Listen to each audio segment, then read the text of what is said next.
swaps. They're in essence like futures. We've had them forever. Put margin requirements on them, things like that. You can do that. You can do accounting reporting, so they have to basically establish a reserve for losses. Yeah. I mean, there are a lot of things, but mostly, and this is, again, getting back to value investing, people are predisposed to do stupid things. That when they think markets are going well, they're sure, like long-term capital management was, that risk has gone away. It's not just, by the way, in housing markets. If you look at credit default swaps on sovereign debt in 2007, Dubai sovereign debt was trading at 4 basis points. That is, you could buy insurance against a default on Dubai sovereign debt for 0.04%. That means you were betting that there was less than a chance, if you wrote that insurance, in 2,500 years, that a country like Dubai, in the most unstable region of the earth, based on the most unstable commodity at a peak price, had a 1 chance in 2,500 years of defaulting? I'd love to know who wrote that contract. And I think they wrote it because nothing bad had happened for a long time. People extrapolated, and they forgot that there are probabilities. And, subsequently Dubai sovereign debt trades at, the CDSs, sure, the credit default swap, trade at 600 to 1,000 basis points. So you've been better off with Indonesia. Of course. And I don't know how you stop that. I mean, I think that you want to arrange the people who make those mistakes pay the price. One thing on that, talking about barriers to entry being obliterated, media companies. You've never been a big fan of them anyway, because... I think that is not necessarily true. I think it's like all things. There are media companies with extraordinary monopolies. You point out a lot of them haven't done very well. Right, and then there are media companies that everybody thinks should have monopolies, like content companies. So Bloomberg versus... or Comcast, which has a monopoly cable that's only competitive with the phone company. And if they can get along, it's a duopoly. Versus the movie business, where everybody can get into it. And you can see it in the movie business. This ought not to be a surprise. So everything that could go well for the movies goes well for the movies. They get DVD distribution. They get cable distribution. They get foreign rights in a serious way. Revenues grow at 8.5% a year for a very long time. Costs grow at 11% because they bid for the stars, they produce more movies, and the entry eliminates the profitability. And content is king? I don't think so, unless there are barriers to entry in producing that content. So you've got to get a scale like Bloomberg and the kind of customer captivity that Bloomberg has. So looking at the media landscape today, what do you see unfolding? Okay, first thing is that you've got to break it up into parts. So the first part is just content production. One-off content production where every little thing like records or movies or books is an individual production, has no barriers to entry. It's going to be a crappy business. Fortunately, it's always been a crappy business. Now, it's worse a little bit because of piracy. So nobody's going to make hobbies that would have dried up a long time ago. Specialized continuous information content, where you're probably going to have one provider providing bond prices for the Turkish market, say, are going to do really well because for a long time they're going to be able to keep people out. They're going to be the only provider. They're going to have local economies of scale, and people are going to depend on them. In wholesaling, again, people who put together specialized content like the Sci-Fi Channel are going to do much better than people who do generalized content and are competing with 8 or 9 channels.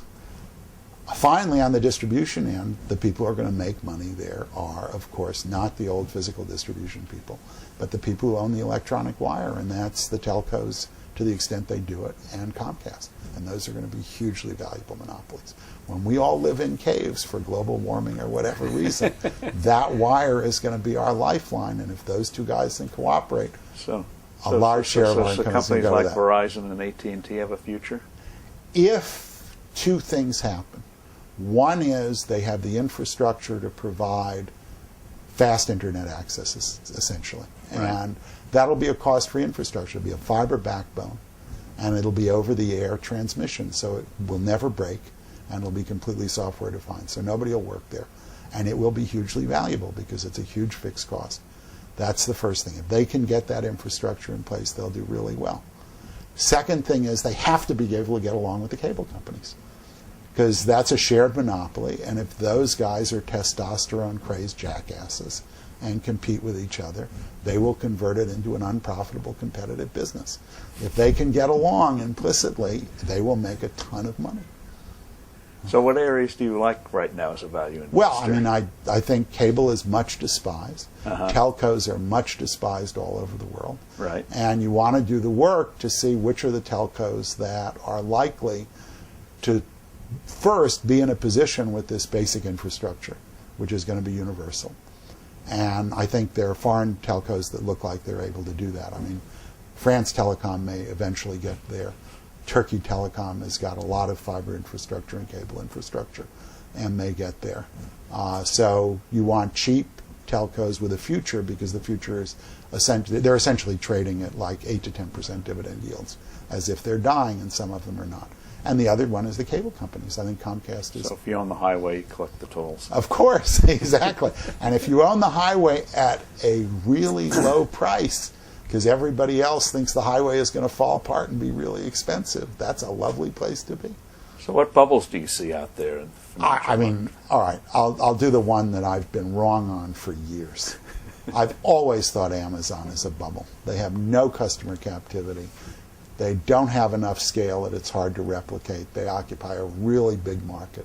They're not specialized at all. So how have they done so well for so long? Well, first of all, I think if you actually look at their reported profits, they haven't done that well. Okay. What they're selling is this idea that they're going to continue to grow and they're going to have negative working capital. Negative working capital is an invitation to competition, right? So why they think that ultimately is not going to be competed away is beyond me. So that, I think, is a bubble. I mean, I've been semi-wrong about Apple, which I think is a bubble, because we have a lot of experience with consumer electronics companies. We have a lot of experience with cell phone companies. And that experience says that there are no barriers to entry to consumer devices. Now, in the computer market, they may do much better for longer because brand names are more persistent there. That Dell, for example, has had a dominant position in the corporate market and direct sales to that market for years. But ultimately, I think that's an area where competition is going to tell. And paying the multiples people are paying for Apple is absurd.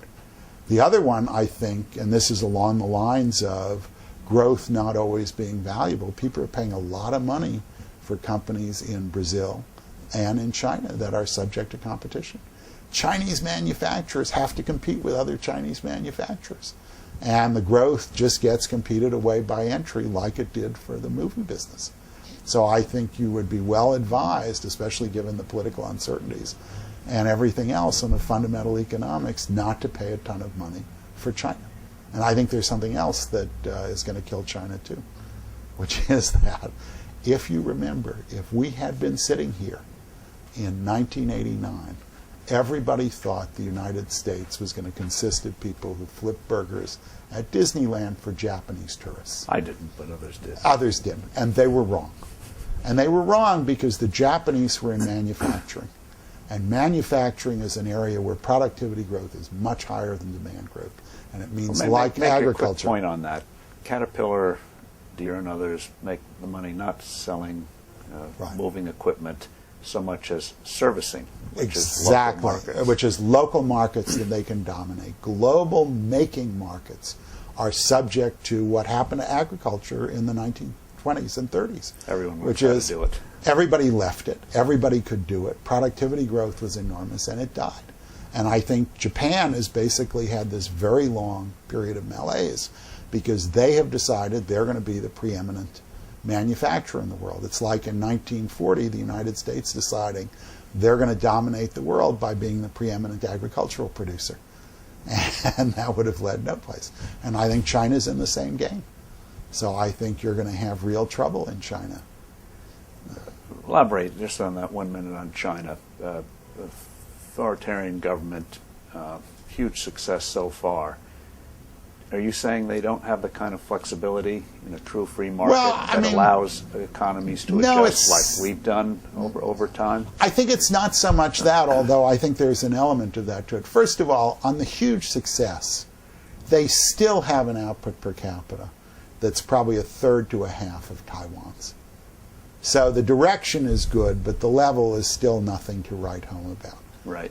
Secondly, I think that they have done it by specializing in industries which are manufacturing industries, and it's a manufacturing export-driven economy, that are going to get automated.